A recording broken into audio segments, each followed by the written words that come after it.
Mm-hmm. All right, so I have an organization. This is my shirt. I have an organization called Not on My Watch, and it's Uh-huh. a suicide prevention, anti-bullying, and social advocacy organization. And then I have a social media management, blah blah blah, business, Mm-hmm.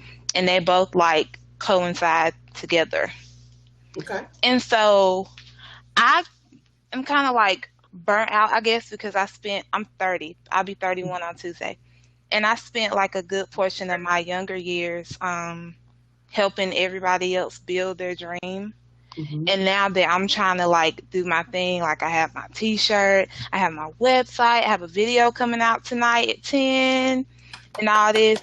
And it's just like I'm looking for, the same amount of that I put into everybody else's. And it's just kind of like, Blah, right? Blah. Mm-hmm. and so I try to motivate myself and, come on, come on, come on. But it just gets to be so overwhelming because I feel like I put all of my good years. I mean, I know I'm not old, but I feel like I put all of my good years into everybody else. And now I'm just like,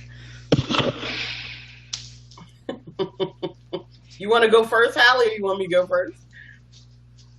Tina, I'm going to let you take this because I think you have a lot in common with Nicole. I think you feel her pain acutely. I will add anything else, and probably God's going to come right back in at the end of this message. But for right now, take it away. Oh, okay. So Nicole, I'm really getting ready to get real, real personal with you right now. Okay.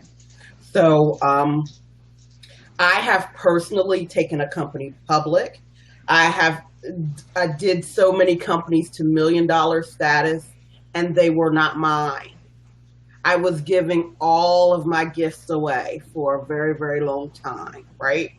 I remember, okay, at one point in time of my life, I had Fortune 500 executives calling me, asking me for advice, while at the same time, I didn't know how I was going to pay my electric bill. And something switched, and it's normally about your why, okay? Why are you doing this, okay? I have three of them. They're called my children. And now I got three littler version ones. Those are my grandchildren and a son-in-law. So every time I look at them and I see what they need, it motivates me to do what I need to do. Now, I had to put myself on a new plan and new practices, right? To learn that before I start doing anything for anybody else, I had to do it for myself. I had to make me my best client. And even as I started doing that, right? I started doing that, let's say, about 3 years ago. But even as I started doing that, there was a lot of different times that I would fall back into bad habits. And so, even Hallie knows this because there was times when I would talk to her about some of those bad habits that I would fall in. Had a home care company. It was driving me crazy. It started having cash flow issues. I started worrying about what everybody else thought about the cash flow issues. But, it wasn't, it was making so much money, but because the insurance companies wasn't paying, it was all coming back and falling on me. And so at some point in time, you just really have to make the decision that you come first. We did not learn that in school. We definitely did not learn that as women.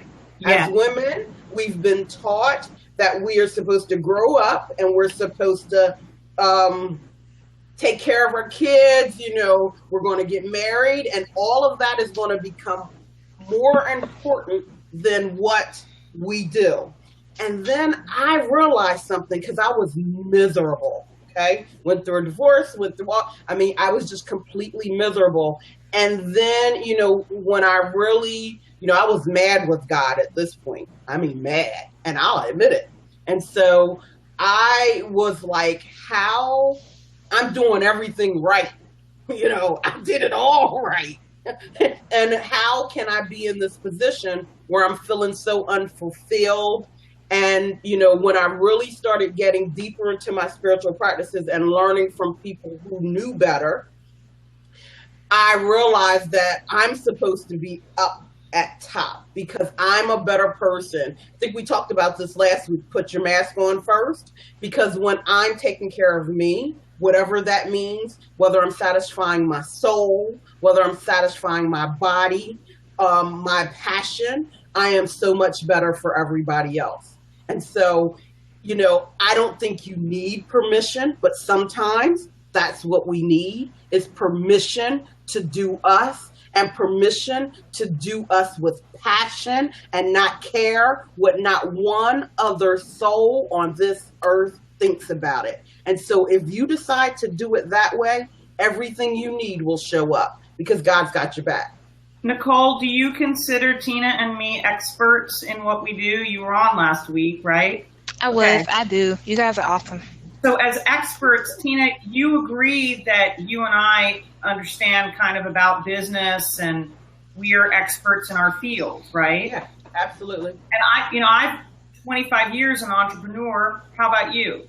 About the same. Yep. Okay. So you have 50 years of business between these two ladies. Okay, Nicole? So let me just tell you right now, Tina and I are going to give you permission right now as experts in our field to get in front of everything else and to put yourself first at the top of the pile. And when you do that, when you have these experts vet you and tell you it's okay, you can put yourself first, you can stop worrying about it. Because if you don't feel comfortable, if you don't feel like you can do this for yourself, I'm telling you, we, the experts, are telling you it's okay. And now that you know that, you can get out there and do it because experts told you that it was okay. You haven't been able to do this on your own. I get that. But now these people, that 50 years of business between us, have told you it's okay. In fact, what we're telling you is you don't just have permission, it's your obligation. If you don't do it, you will fail. And as one of my favorite mentors has always said, how's it working for you so far to do it your way? So we don't want to keep doing it the same way, right? We want to do it a new way. And the new way that you get to do it is by choosing something new.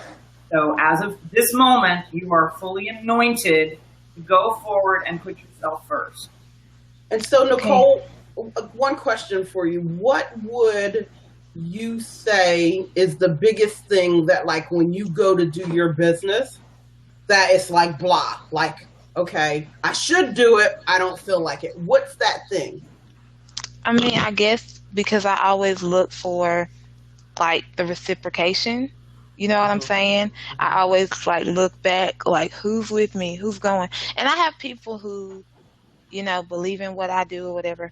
But, like, my main people, you know what I'm saying? A lot of times they're kind of, like, not, you know. And so I'm just kind of like, well, maybe I shouldn't, you know, maybe I need to wait. And then I just, by nature, always, like, I'll stay up all night to finish somebody else's website. Right. And then when it comes to my website, I'm like, well, you know, it's just me. It doesn't, you know, because I'm just so used to just being, yeah. Right. So you gotta become your number one client. That's first and foremost, okay? You gotta become your number one client. And number two, I want you to let everybody else off the hook.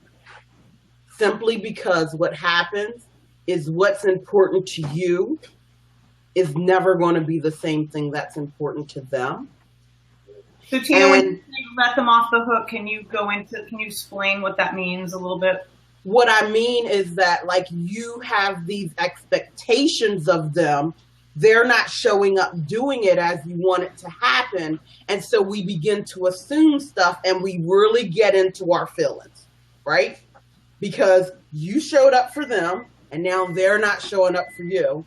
And so internally it starts to do something to you. It starts to be like, okay, why are they not supporting me? And then you have this worth thing that starts to happen. Like, why? I mean, it really starts to dig at your worth. And you don't want to do that. because that isn't your issue. Anything that's going on with anybody else is really never about you, ever. So you now have to take control of your destiny, your business, and you have to start looking at, okay, wait a minute, what can I do to push this forward? And sometimes it's going to be about getting A players, and sometimes those A players aren't going to be the people that you've done things for. Mm-mm. Because a lot of times when people come, they're coming to receive from you, and then they don't know how to give. And you just can't expect it. You have to be whole upon yourself. Hallie, you want to add anything to that? Well, I want to get into some specifics. Is that okay? Sure. So Nicole, I want to ask you, like, what are the things that your business does to bring in money? Well, a lot of my money comes from my job. And then the way it's supposed to work is that my business is supposed to fund my nonprofit until my nonprofit can get like funding or whatever. And so like for my business, I do like social media management, transcription, self-publishing assistance, resume improvement, video resumes, like all kinds of stuff like that. And so, yeah, and then for my nonprofit, I do like workshops for suicide prevention, anti-bullying. I do public speaking and things like that.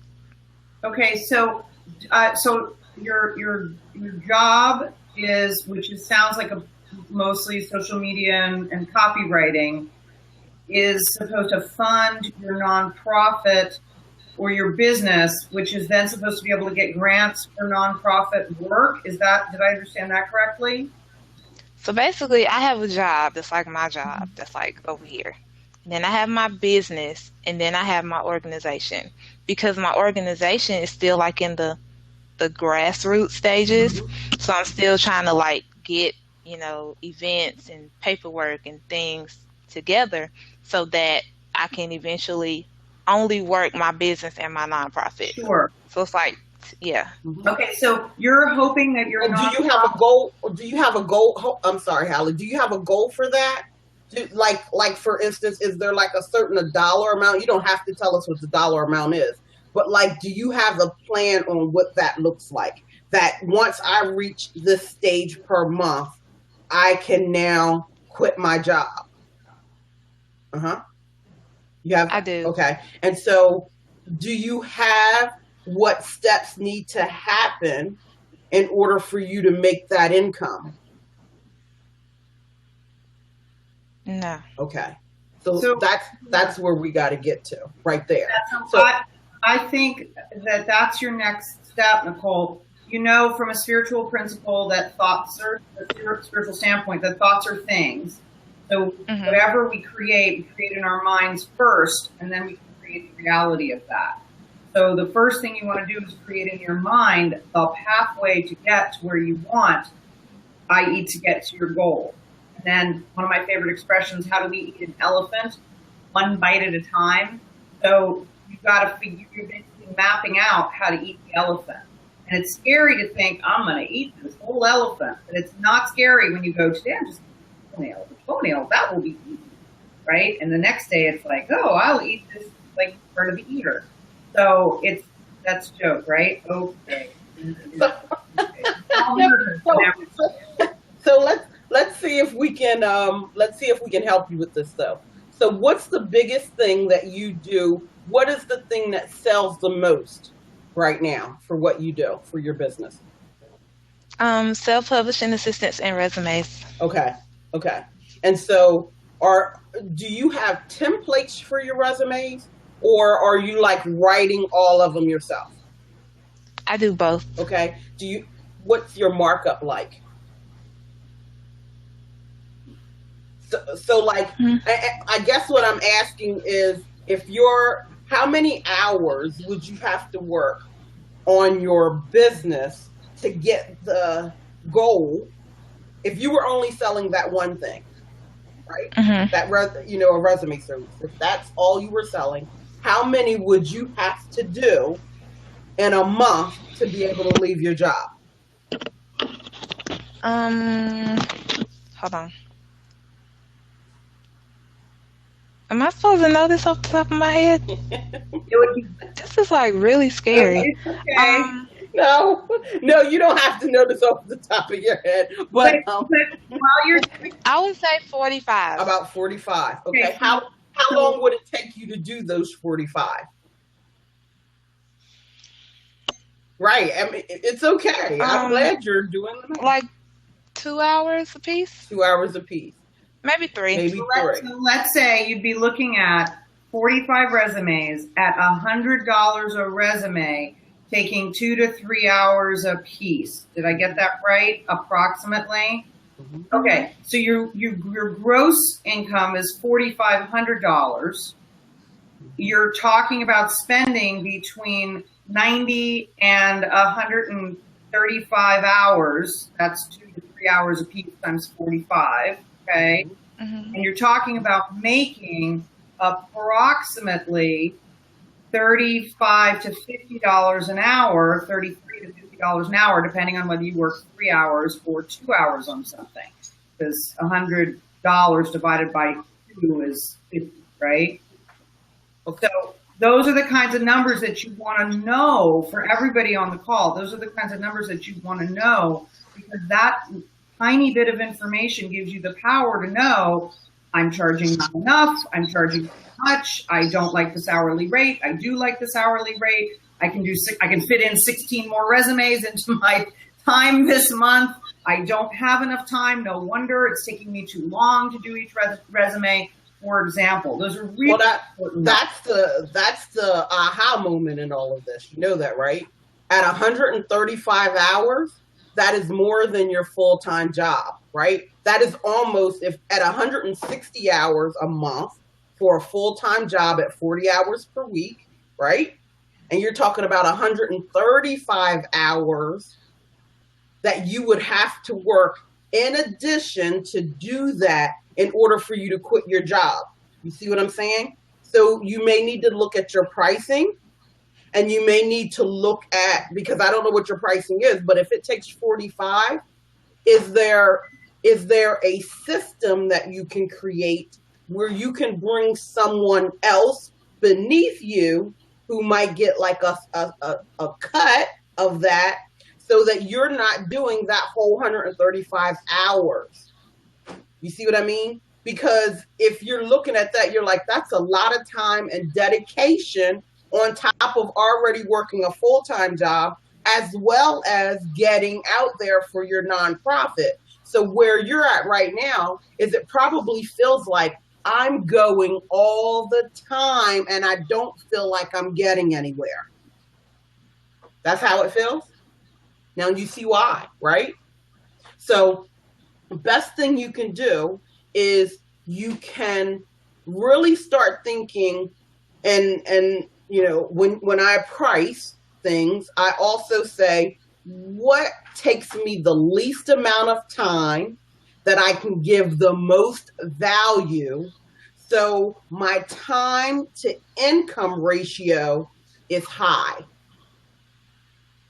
right? So for me, and I'll just give you an example for me of what that is, so that way you can start thinking about this for yourself. So for me, I have calls just like this with my inner groups. And then I also help them with all of their techie side. So basically, I have many people asking me questions all at once. And then after we come up with their plan, I have people who I tell exactly how to deliver that plan. They go deliver it, and then I keep going. So I can stay in my value to time ratio, because I've made a decision. I don't want to trade hours for dollars anymore. It's not my life. It's never going to be my life again. But in order for me to do that, I got to make sure I'm leveraging the time I have. And so today, your main thing is your main thing that you're going to need to do, and then you can come back into another hot seat. Because yes, most people, I'm glad you were brave enough to do this, and I'm glad you're brave enough to say what you said, because most people are exactly where you are. They work real hard at their business and wonder why it's not going where they want it to go. Is because just those connections have to be made on, wow, okay, I'm selling something at this. Like Hallie used the example that you're doing your resumes for $100. So if that amount of time to get that income is going to take more time than you actually have to give, you have to start thinking of a couple of things. Can I automate any part of it? Can I delegate any part of it for me to reach that goal? If not, I got to rethink the goal. Yeah, I used to, I did copywriting for a long time, Nicole, and I did resumes, probably 4 or 5 a month for ages and ages and ages. And since I had been a hiring manager from one of my businesses for a really long time, I felt like I had, I really understood like how to create that stuff. And usually I could do it in 2 hours, but then there were the difficult clients that took 3. And while that was okay, it really helped to say, I will have a 30-minute phone call with the person. I will spend no more than an hour doing their resume and in the template, like I had 10 templates. Which one do you like? And that wasn't what Tina's talking about, how to automate it, right? And then I would say to people, well, if I spend this much time, you can expect it to cost $100. Anything above that will be charged at $50 an hour, and it will be broken down into 10-minute increments. So that's how I dealt with it, how I dealt with the overages. Because what do you do with a client who is like, I love it. And then she comes back 3 days later. Okay, my neighbor, my best friend, and my mom said, right. Your best friend and your mom, they're not going to be the ones who are going to be picking up the phone to say, please come in for this interview. So I don't know how useful their comments are, but thank you for now making me redo everything. That's like, right. How do you deal with that? Well, you just charge for it. And then that way you're not wasting time. And, just to kind of a heads up, this was 5 years ago that I stopped doing any of this stuff. You are in a position right now where I'm sure, $125 or $150 for a resume is kind of normal. So you've got to be careful because so many of us, we tend to undervalue our work as well. You need to just. Yeah, I don't charge nearly that much. Yeah. I think that. Why not? Are you afraid that it's not worth it? Okay. I guess I have to remember that I feel like, I just started doing this, so I can't charge a lot.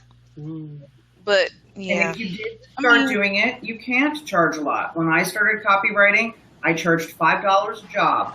The first 10 jobs, I was grateful for the reviews. After that, it started raising my rates. I got up to $25 an hour quick, and I got up to $50 and $75 an hour just as quick.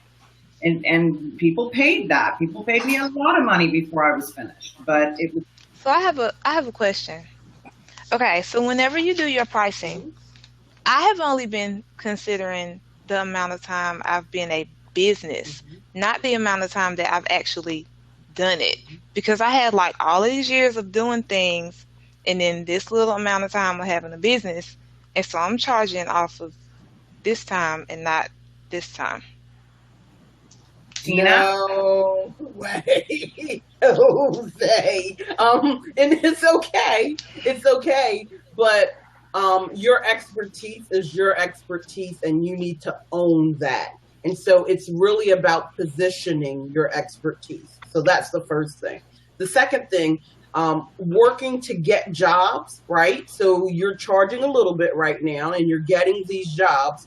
If you do that, let's make sure you're getting a lot of collateral from it that's going to help you get jobs that are going to pay you more, right? So Hallie talked about getting like testimonials or something, right? That now that client that you charged a little bit is going to help you get more clients. So if that's what you're doing right now, I'm saying stay at your pricing until you get to a good plan, right? And then when you begin to up your price, you want to make sure those things are in place. But I think last week when we were on, I kind of talked about a formula you could use to see if your business is ever going to replace your job. And so you need, a lot of times what happens, and I've done this, let me tell you, I've done it. But what happens is you're like, okay, you start looking at what everybody else charges, number one. And then number two, you do exactly what you did. I've only been in business for this amount of time, so I'm not going to charge market rate yet, right? And so what happens is that a lot of people go, oh, okay, now I'm going to jump in the business and I don't have the security net over here of a job anymore. And then they wonder why their life begins to decline. Well, your pricing should really be relative to you, because pricing is relative. If you have the right positioning and you have the right offer in front of the right person, they're going to pay you your value. And you have to determine what that is. So, for instance, in the resume field, right? How, you probably don't have these type of statistics yet, but how many people have been able to get a job off of your resume, right? How many people have up-leveled their jobs off of the resumes you've given them, right? Right now, a big thing that you could help people do when they're looking for work is being able to translate your skills to another field. Because sometimes people think, oh, I've been working in food service for so long, or I've been working here for so long. And when they can't find jobs in that industry, they think, I can't work. Is that, because they're not realizing how they can translate their skills. That could probably be a service that you could start offering, not just the resume, but how. So, when you worked in that office and you were the receptionist, what did you do? Oh, I typed papers, I did this, I did that. Wow, do you really know you probably could be a social media assistant, because all you have to do is be able to type if you can type Word, you can type on the internet, right? So now you can help them translate their skills.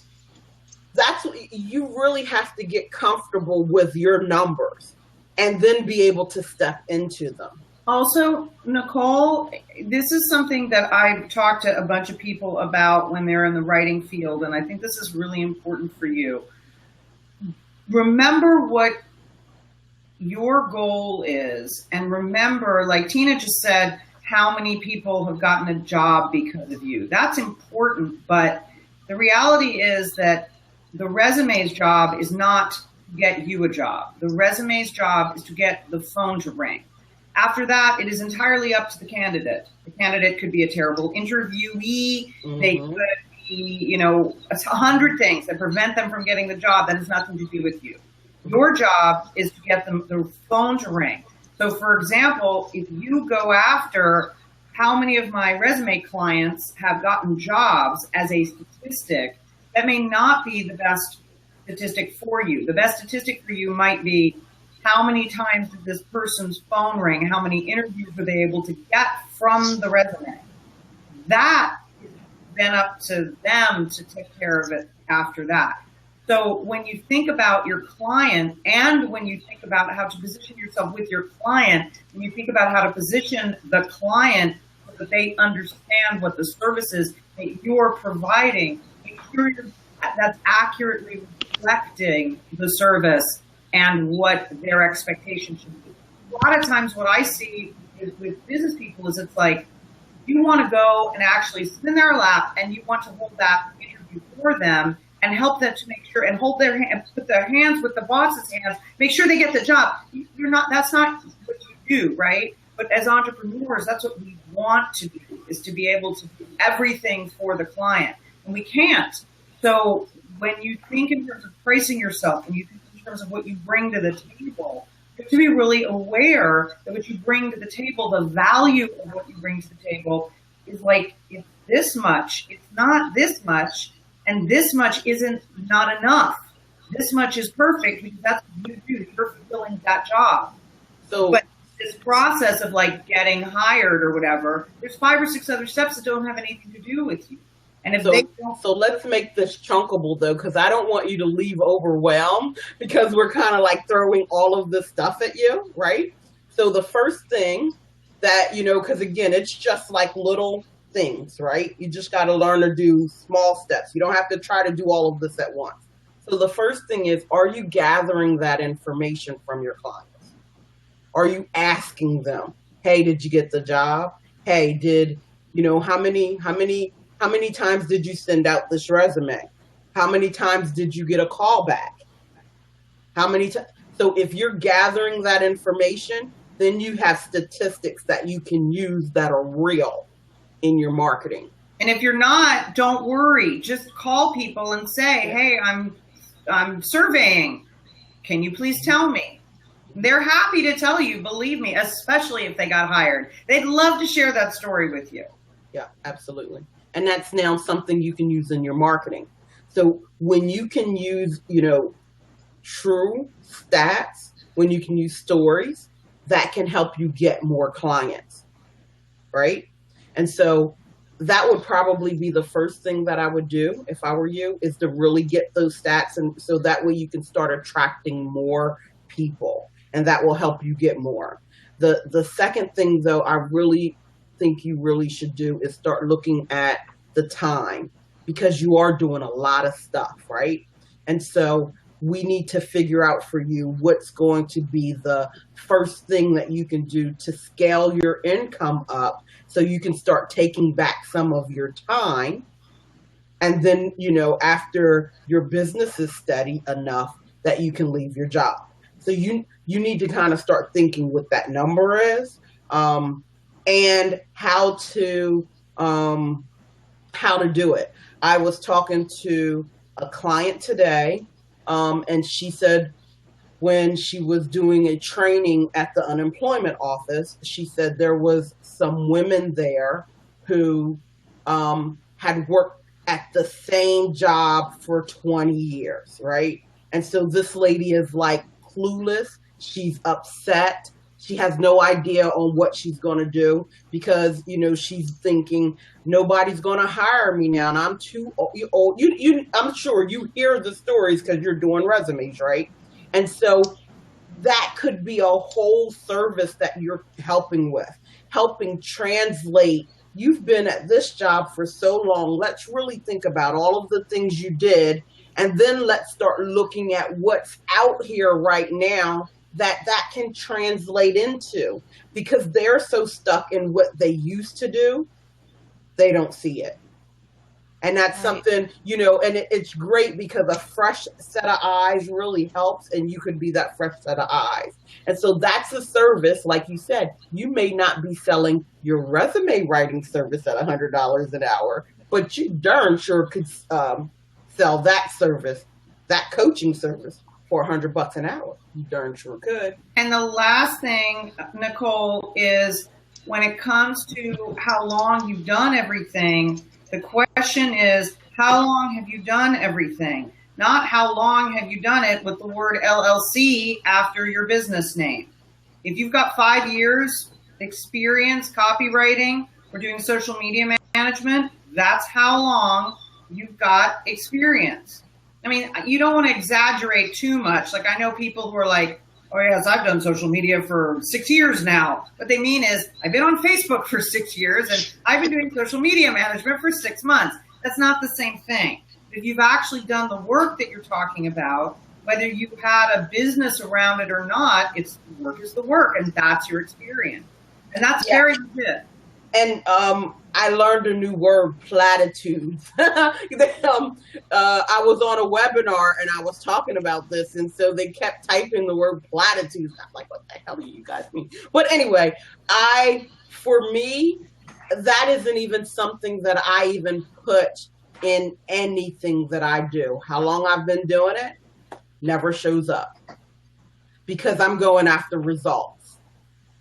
That's it. When clients come to me, they're looking for results, right? They're looking for what can I help them do? So when, like what I can tell you, when I took a company public, I was not in business for myself. I was working for someone, but I did all of that work myself, right? When I was building companies and building 6 and 7 figure companies, they were not my companies in the beginning. But I still did all of the work to get them there. So that's my skill that no one can take away from me, and they can't take it away from you either. So I would kind of come away from that, using time. I would get away from that, and I would start looking more towards the transformation. Again, a great niche, just because I was just listening to it today, is those people that have been on jobs forever, right? And then now they got to come back into the workforce, and they have absolutely no clue in how to translate it, how to make it into a whole different field, whole different industry. You could help them do that. Nicole, will you come back on in a couple weeks and tell us how you're doing and sit in the hot seat again and get some more questions answered?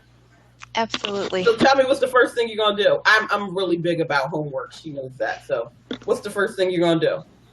Tell me what you're going to do for yourself. The first thing I'm going to do is do all of my stuff, like mine. Yeah. Like update my website, my Facebook, my Instagram, schedule my social media posts, all of that. And then I'm going to go back and look at my clients and see like what they've told me and see if I can get them to write reviews on my Facebook page. Mm-hmm. Because all my reviews are like in emails, not on my actual business page. Got it. So I'm going to get them to do that. And you can get them, you can put those on your website. I post all my testimonials on my website. Okay. They're willing to share, and they're willing to write you an email, and you can write back and say, can I post this? And then have a testimonials page or a reviews page in your case if it's more, on the business side of things. Mm-hmm. Okay. And sometimes you need to incentivize to get them. I mean, not all the time, but mm-hmm. I don't know, anything. Sometimes you need to incentivize, because that's going to really just help you attract more people. Okay. So I like your to-do, though, because that's good. You first. That was awesome. Yeah. That's the biggest homework. That's terrific. You get more props. I'm giving you more props. Yeah, that's right. We got to give her more props.